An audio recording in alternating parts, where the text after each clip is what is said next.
Now that's how you make an entrance. I don't need any non-broken bones. Welcome, fellow hunters, as today we talk about Valstrax, formerly known as Valfalk, but if I had to sum him up in 4 words, I think it would be rocket-powered Elder Dragon!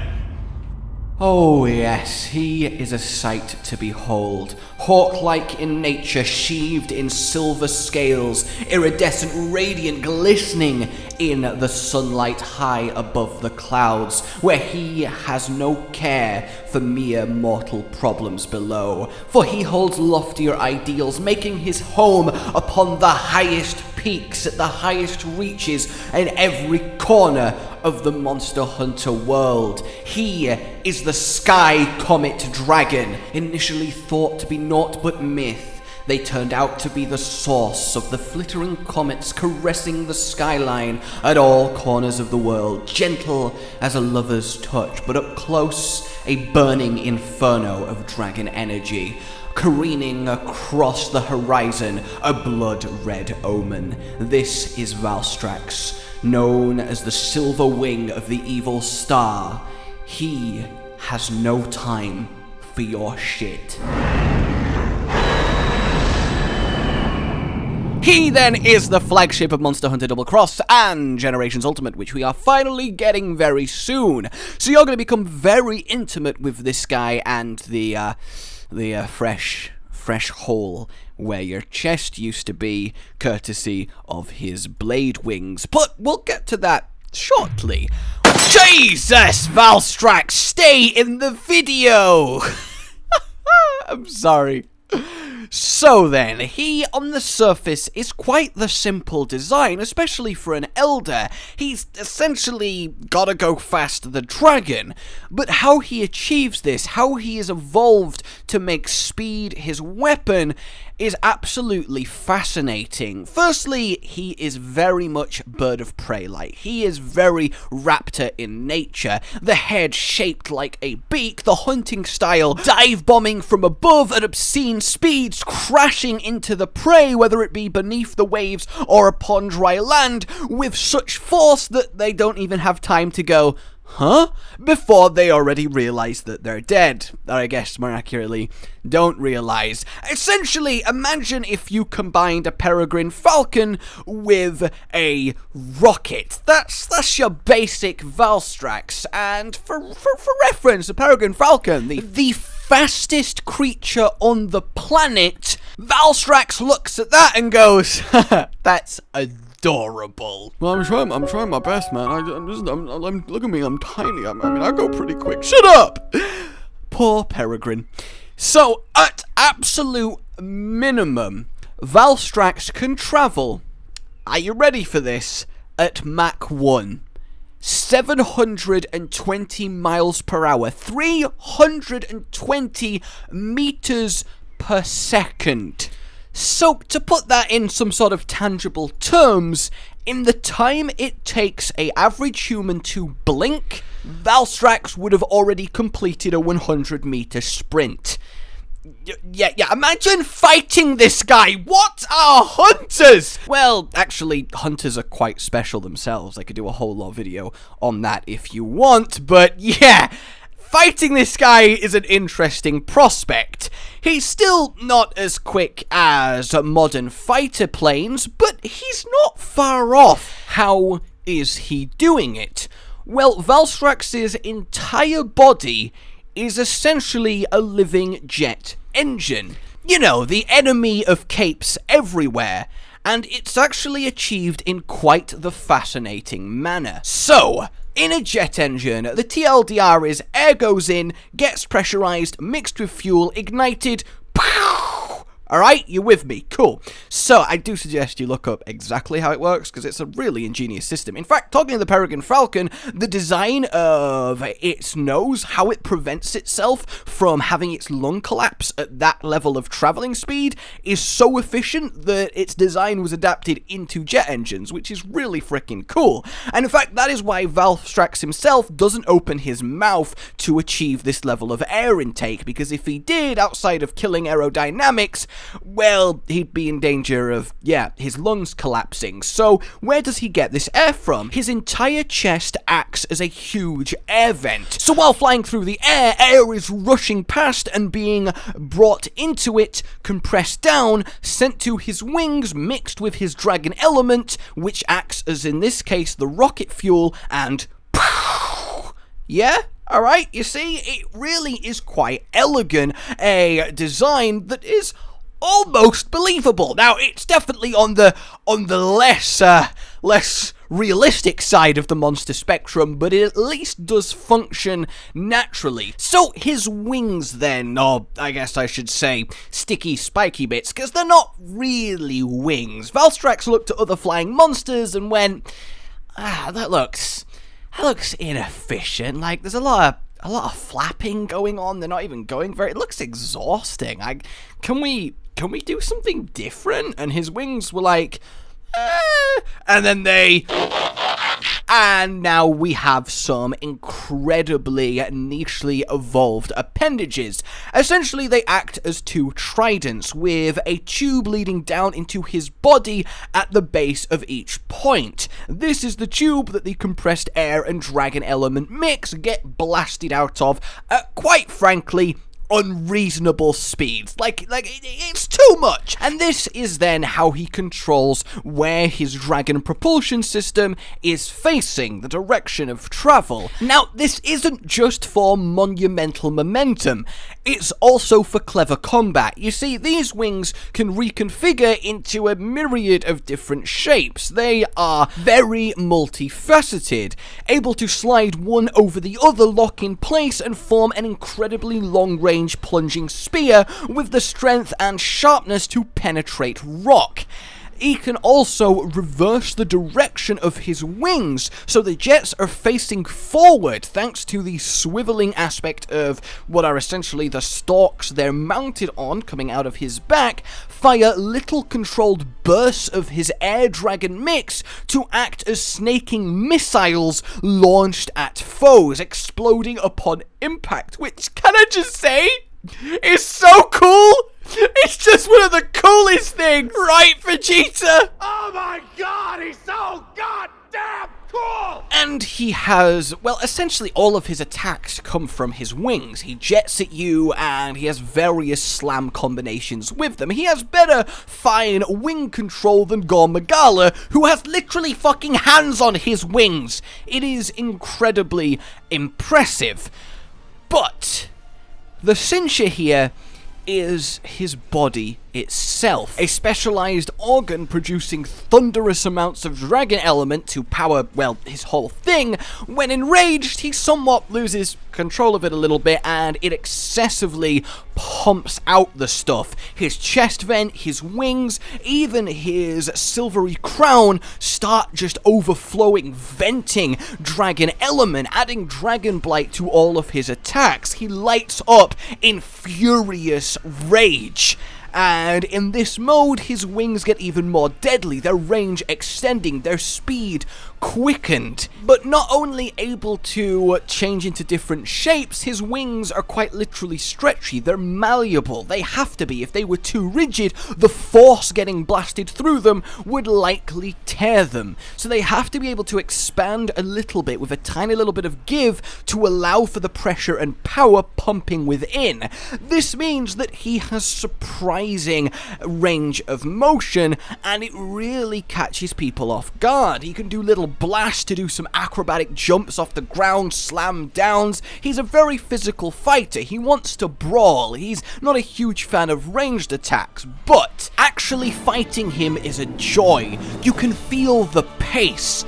Everything he does is akin to a little standoff, a da-da-da, draw! And then he launches at you with crazy velocity, and you have to react, get out the way, dodge, or just stand there in Brave style, because it's ridiculously strong, and then counterattack yourself. You feel like you are balancing on razor edge in an incredible test of reaction time and skill, at least in your first few hunts until you get used to him, but he really does exemplify speed without feeling too bullshit in the fight.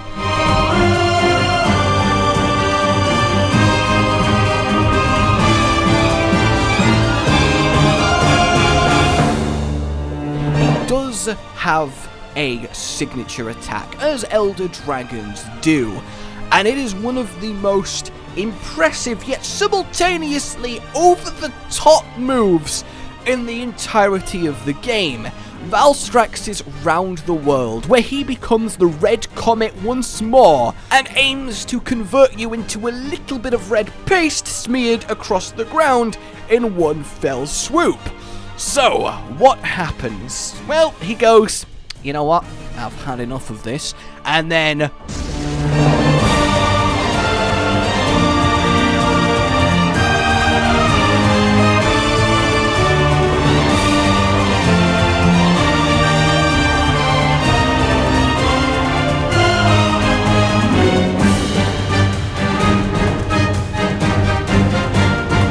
takes off from the ground, reaches maximum speed, so he is going at 700 miles an hour now, and he will fly in a huge circle atop the arena. You are given a few seconds to write a quick will, and then he comes cascading back in, glowing, glittering bright in the sunlight as he smashes into both you and the ground at, well, Mach 1. He does it so fast it creates a sonic boom, cutting out his background music and leaving a ringing in your ears.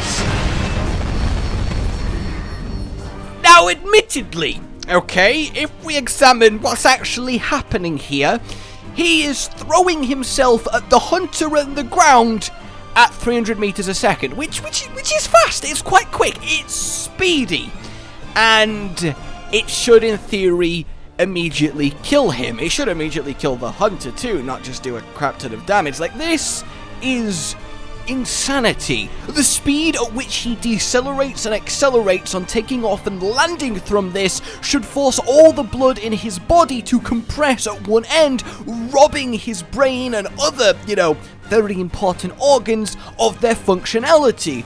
When he lands, his internal organs should be thrown around with more vigor than a bead of sweat in a hula hoop champion's honeymoon bed. He should break nearly every single bone. He should smush himself to paste. Now, technically speaking, alright, he has an internal spring-like system whereby his body can slightly compress along with the force and recover from it, but it's bullshit, alright? Nothing that is living without magical powers or other, unnatural abilities, which you could argue Elder Dragons have, sure, along with a system to keep the blood in place beyond the heart pumping, but look, it's a stretchy stretch. His dive bomb round the world should end up pretty much like this. Though I do like that retroactively Valstrax goes, "Hey no Gigante." I see that dive bomb attack. That's cute. However, this is your captain speaking.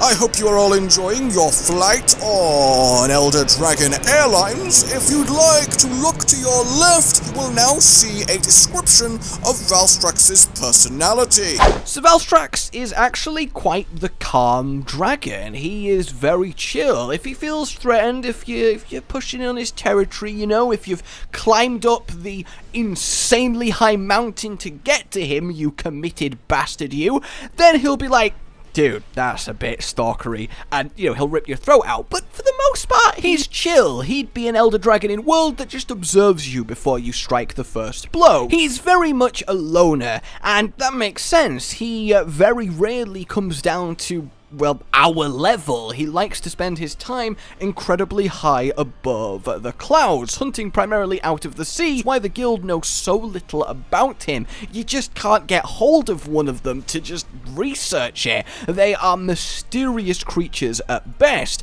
They only ever meet other living things when they are displaced for some unknown reason, hunting, or when tracking down another member of their species to mate. And that's unfortunately where being so fast is not an advantage. And really, that's kind of it. Though I will leave you with the main threat he poses, because as I said, he doesn't go around attacking things, he doesn't attack people or villages, he just gets by and everyone's happy to let this glimmering, gorgeous dragon do its thing. But he flies very quick and very far. He has a huge territory, as would befit him.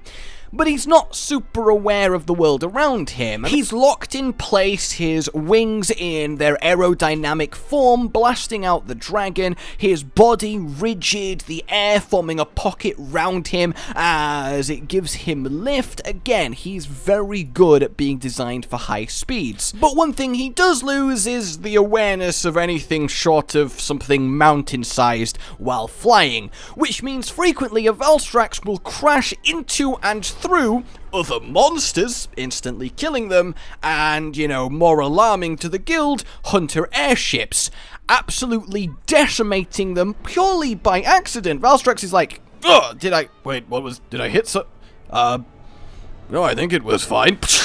Just, you know, he just keeps on going, but, you know, he's just killed loads of people as they fall screaming to their death. So, yeah, you don't want to fly for too long in a Valstrax's territory, because you're just asking to be the bug getting splattered upon the Valstrax car's window. So, that is your Valstrax, the jet engine comet dragon. If he was going to be in world, I mean, he wouldn't be, right? He's way too out there. He just doesn't fit the design philosophy, the aesthetic. But what I think would be really cool is to just add him as an almost visual Easter egg. Just every now and then, rarely, you see his glistening red comet caressing the horizon, and you're just like, oh, look, a Valstrax. Maybe hoping that one day he does touch down and you can have a good little go at him. But I think it'd be a nice little background touch, because they're found in all areas. They're nomadic, except volcanic. They're not a fan of heat, so not the recess, but everywhere else you could just get glimpses. I think that would be really cool. But let me know what you thought. My name has been Josh. Like if you enjoyed this, subscribe for more. I hope you had fun. Please share it around if you did. And I'll see you very soon. Goodbye. And I do concede that arguably, yes, Valstrax has a much better chance at beating Cresceladora than I gave him credit for, but I do think it would be a sort of mutually assured destruction kamikaze-like attack, so yeah. Everybody, all over the world, in every nation, everybody, all over the world, join the celebration. And once again, a huge thank you to DigDagDuck for grabbing footage where I cannot, so you can see this lovely monster in action. I think he's actually going to cover some Deviant soon, so, you know, either way, he is in the description. Rage Gaming with the video float. But that's all that's really relevant at the mo, but I'm still gonna leave this up so you patrons know that I love you even though the outro's no longer that kind of relevant. But the new one's being worked on and it's gonna be a truly badass song, and don't worry, I won't be doing any rapping on it. I'm gonna go now. This was shit.